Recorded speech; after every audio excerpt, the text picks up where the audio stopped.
This week in Pure Reinvention. The one thing that's really important in all of that is maintaining your sense of authenticity. Episode 66, Whitney Spotts, promotions coordinator at Schuler Books and singer for Star Farm. Engage, disrupt, adapt, repeat. You're listening to Pure Reinvention, the podcast for curious people. Welcome to this episode of Pure Reinvention, where we create space for the unexpected by inspiring a reinvention lifestyle. What a great interview with Whitney Spotts. It was a great interview with Whitney, and I think it's appropriate because this is a Whitney Spotts conversation, and she loves animals, that I am very distracted during this podcast intro by Mike's new puppy. Well, and for those of you who are interested in why we have a new puppy, we'll be having a conversation about, at some point, about Van Dusen Farms, and Van Dusen Farms is a new project that we have underway, and the puppy is an integral part of that.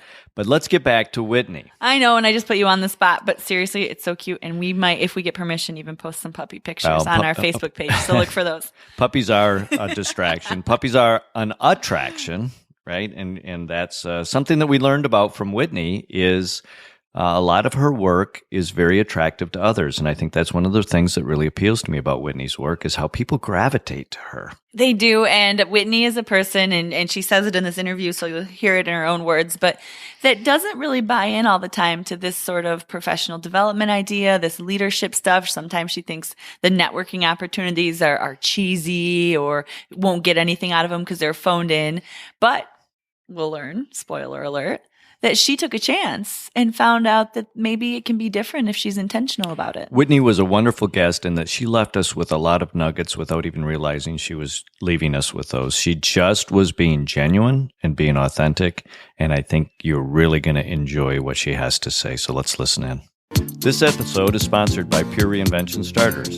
If you want to learn how to set yourself apart from other future leaders, this is the place to be. For more information, www.purereinvention.com. I am so excited today to welcome our podcast guest, Whitney Spotts. Whitney, thank you for being here. Absolutely, my pleasure. Whitney, we have so much to talk about, but I want to start with these core 3 questions we ask every guest before we move into the numerous things that are going to be so fun to talk about. So, number 1, of the 5 steps of the reinvention process, which step do you most closely associate with? Definitely disruption. In my case, getting stuck in a rut or a schedule is like emotional and creative death. A couple of years ago, I was feeling really stuck in a rut. I was kind of over my job. So I decided to start doing photography. I took classes, and it was I'm surrounded by 20-year-old kids and feeling really old, but it was by far the best thing I have done in like a decade, and it was super scary. So your superpower is? Probably empathy. What keeps you up at night? God, what doesn't keep me up at night? Honestly, fear of not doing the things that I have always secretly wanted to do. There are many things that I've never admitted out loud because if you make it a statement, it's real, and then you kind of have to hold yourself to it. Right. And a big thing this year, and honestly, this sounds dorky, but it very much came out of Pure Reinvention. The workshop that I went to with you guys is forcing myself to admit that I want to do these things, to state it to the universe, and then to actually take steps towards making it happen. Isn't it interesting that one of the most difficult audiences in that entire journey begins with us? Always. So let's go back to, I'm as a co-disruptor, right, of the world, I want to understand from you how you've been able to use disruption as a means to propel your journey forward, because I'm so amazed by the wonderful journey I've seen. Thank you. In my case, part of my problem, and it's a double-edged, like it's really good and really bad, is that I literally am fascinated by everything. I have always wanted to try everything. I've wanted to learn everything. Like if I get an opportunity to check something out, even if it's not what I'm into, I'm like, yeah, I want to see what that's about. And so a large part of my problem has been determining which directions to focus my energies on. And I think for a while, I really got stuck in a rut of like, this is where I put myself and this is where I ended up. And, I think a lot of our modern society put so much emphasis on being secure and being, knowing where you are. And that's not my personality at all. Like, I rarely know where I am, and I sometimes have no idea where I'm going. Well, and that's not to say you aren't very secure and strong in who you are and what you're doing. Correct. It's more about as you view the future. Yes. You see many options to the future That's as exactly opposed it. to people who see no options for the future. That's exactly it. There's so many different ways I could see myself going, and what keeps me up at night is like thinking of all the ways this could go, and should I do this instead of that? And that's been really difficult for me. So for you, disruption really, you identify with that because of opportunity and the ways in which if you can disrupt your status quo by creating new adventures and new opportunities, look at how the world moves forward when I can do that. Absolutely. And in terms of creativity too, I mean, I find myself least creative when I haven't done something new in a long time. You know, I mean, they say travel is, and it's true. Like, even, it sounds stupid, just going a different way to work some days can be enough to jog my brain to think about something differently. We're going to do a whole section and session in Reinvention on that very thing about how we go to work the same way every day as a fear of getting lost. Absolutely. And really, that fear transferred to the discovery of new, right, is such a fine line. Well, and it's funny because I've actually, I have lost my fear of getting lost. And this is both literally and figuratively. I have a horrible sense of direction. I'm always getting turned around and going in the wrong place. But 90% of the time, that leads to something kind of cool. And what's interesting as I watch your eyes sparkle as you talk about that is that's what adds to the journey. Yes, absolutely. If we can add that element of getting lost on purpose to discover what I never would have found, how that actually builds our whole next thing. I'm really curious to understand why you said empathy is your superpower. You know, I feel like, you know, we're in a real weird place in the society that we're in right now. And I feel like so many of our problems come down to not being able to see from another person's perspective. And you know, studies have shown that people who read a lot have way more empathy, have stronger. And it's because you're more capable of putting yourself into, and even just seeing that someone else has an entirely different viewpoint from yourself. And part of, like, I guess it's sort of the side corollary of that skill is that I connect really well with people. And it's because I can look at them and read them well and sort of try to see it from their point of view and meet them on their own ground. So let's talk about an application of that. I first met you before you even knew who I was. Yes. Because you are a celebrity. You are the lead singer of a very well-known rock and roll band in this area called Star Farm. My cousin's kid calls it town famous. I'm town famous. So this town famous person who I'm now sitting down to and can talk to in person, for a lot of people, is just a celebrity up on the stage. So talk about how you've been able to build empathy with your audience and how you've been able to connect.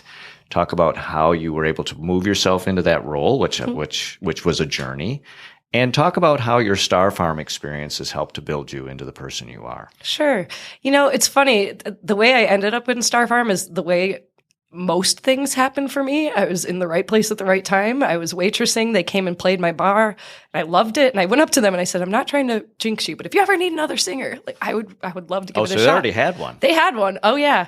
And they lost her rather dramatically at a bar that a friend of mine was bartending at. And she said, you got to contact this girl. And so it literally was just in the right place at the right time. And the thing that I find really interesting about our band and why I love it so much, so we're an 80s band, which is, I call it good time music. You know, we provide people an outlet to just let off steam. I hear people say, you know, that was the most fun I've had in a long time. And remember the good old days. Yeah, totally. And the thing that I think, I'm turning 39 this year, so I'm getting closer to 40. And one thing I've realized, or at least I think I see, is that a lot of people as they age, they're afraid to allow themselves to be that sort of joyful person they were when they were younger. And their fear of being embarrassed or of looking silly. And one of the things that I have made a point, I've actually called people out on stage, is that Star Farm is an open space that anyone can come and have a good time and feel safe and feel comfortable being themselves. We have an autistic guy who follows us around and comes to every show. He's amazing. And, we've built this community around him where he can feel safe. But make no mistake, you connected with that and you made that happen as one of the leaders of the band. Absolutely. I think so. I mean, we had, this is a really weird example, but this is the sort of thing that I think is important in what I do. And it sounds stupid because you think about music and going to see bands, you don't think about that sort of emotional connection. But my friend's mom was there and having a really good time. And she was in the bathroom and some younger girl made a comment about how she was too old and ugly to be there. And she came out in tears. And it was horrible. I felt so bad. And I literally from the stage, I said to the person who said this to my friend's mother, "You're the ugly one. We're here. Everyone is here to feel good. And you are not allowed to take that away from them."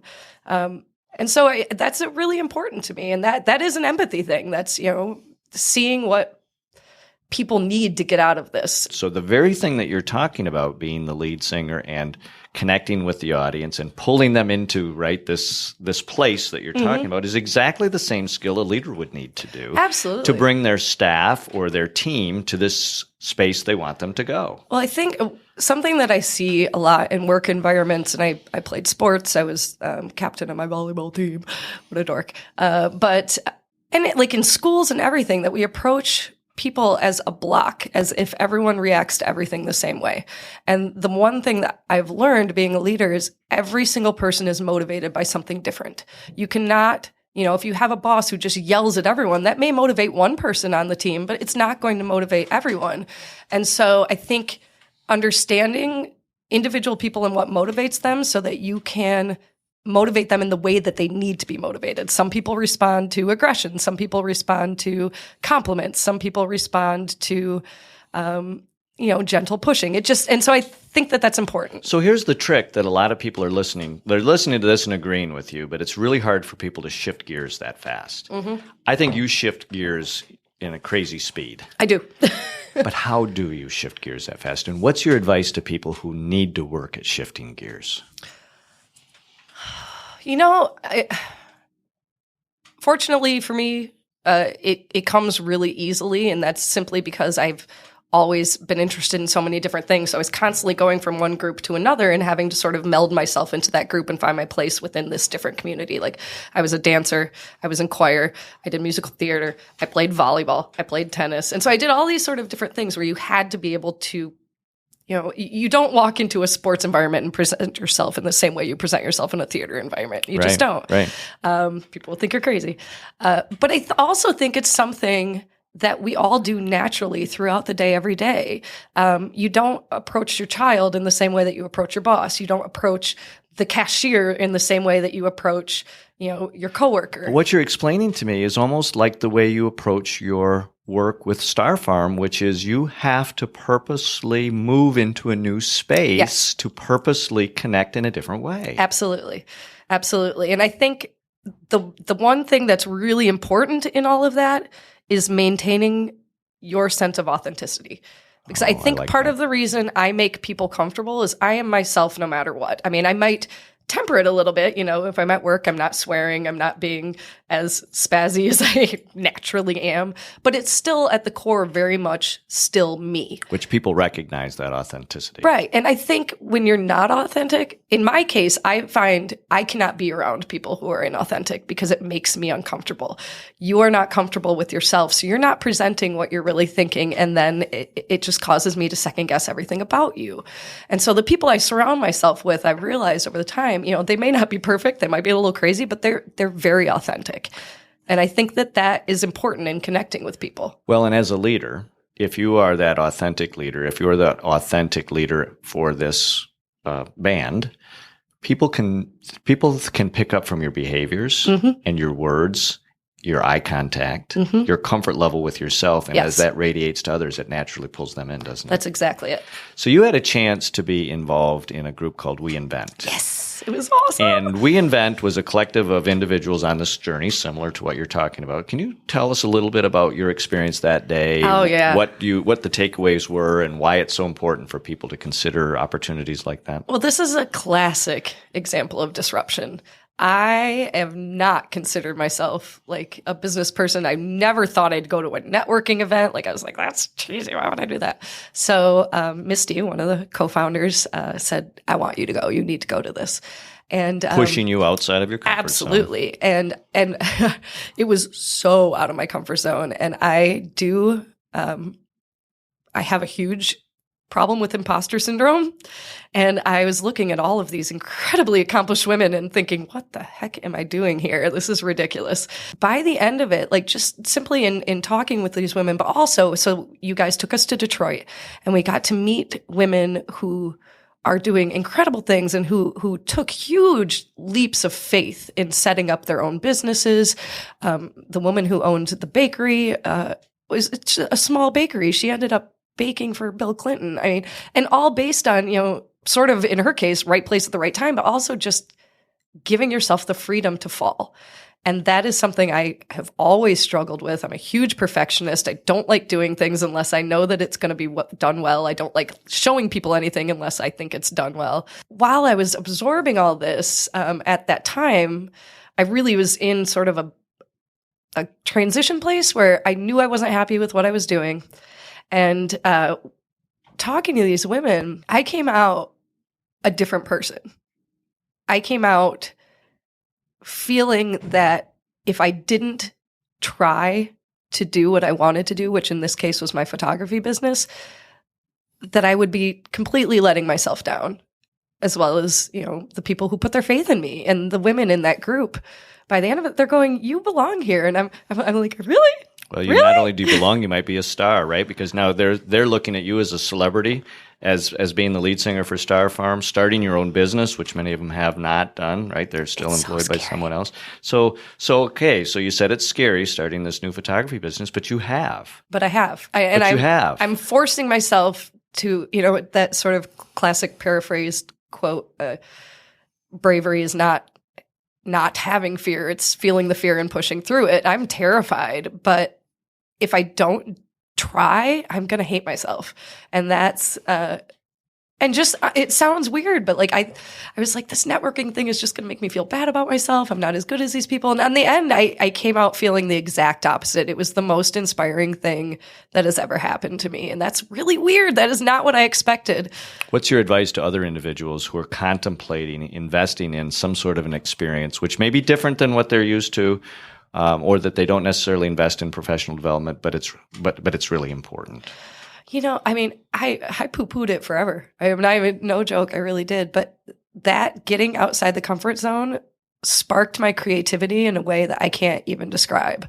And in terms of confidence and knowing that I can be in these circles and, hold my own, it was the biggest boost I've ever felt in my entire life. Well, not to just hold your own, but you imagine the day when you stand in front of that group and you explain to them how you've started your new business and how you've moved your celebrity status just from Star Farm singer to business owner. Yeah, I hope so. Yeah. My money is it will happen. Whitney, thank you so much. It was absolutely my pleasure.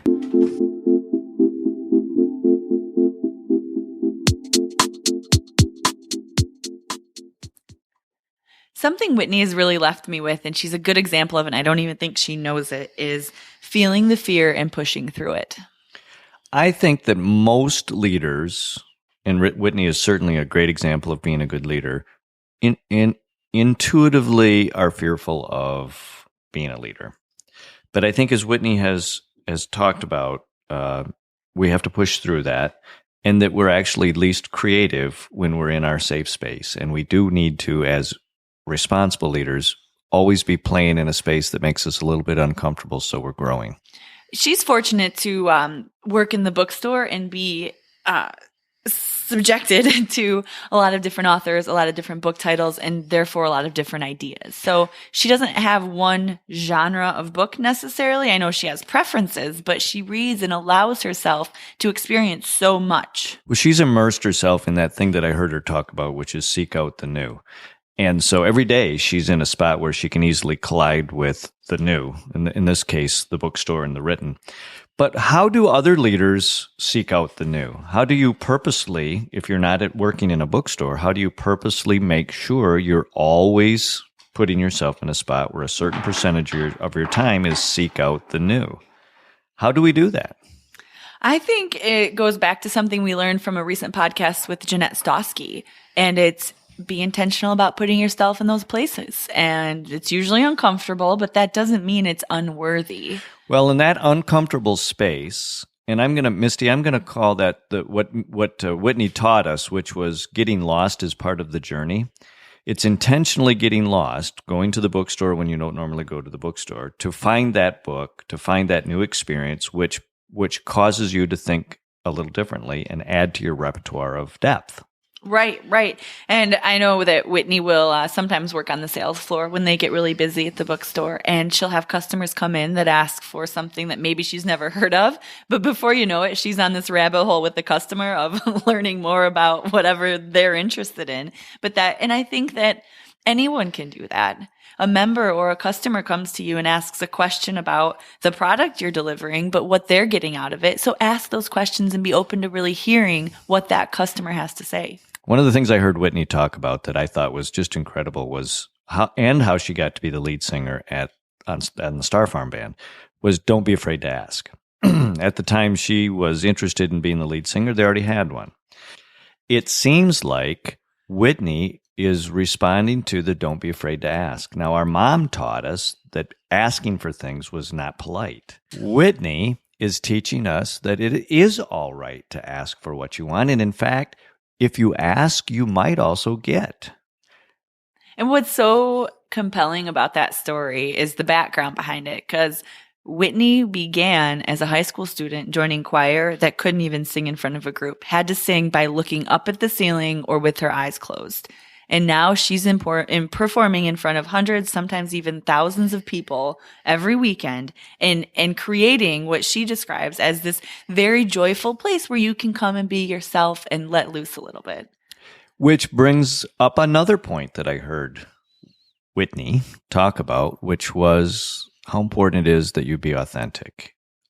Is there any question that when you're with Whitney, you get 100% pure Whitney? No, there's no question at all. And it's easy to see if you've seen the picture on the art with this podcast. She's a unique person. She has these bright blonde dreads, and she's through and through her own person. She is absolutely a breath of fresh air and a tremendous leader. One of the benefits we got from talking to Whitney and working with the bookstore so closely is that there's some great books on the market right now for reinvention or being a good leader. And if you want to download our new mobile app, you can hear Whitney's book recommendations for how to be a good leader and why they inspire her and why she thinks they'll inspire you. If you want to download our app, you can, if you're an Apple user, go to the iTunes store, or if you're an Android user, go to Google Play or even Amazon.com and search for Pure Reinvention. That app will give you a little icon on your phone where you can go and get all of our podcasts. You can get some current events or news for Pure Reinvention. So again,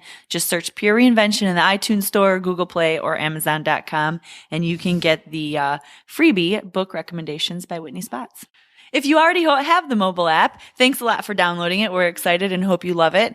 You will get Whitney's book recommendations right in your news feed. If you have any trouble doing that, email us at hello@purereinvention.com, or you can even just shoot us a message through Facebook and we will make sure you get it.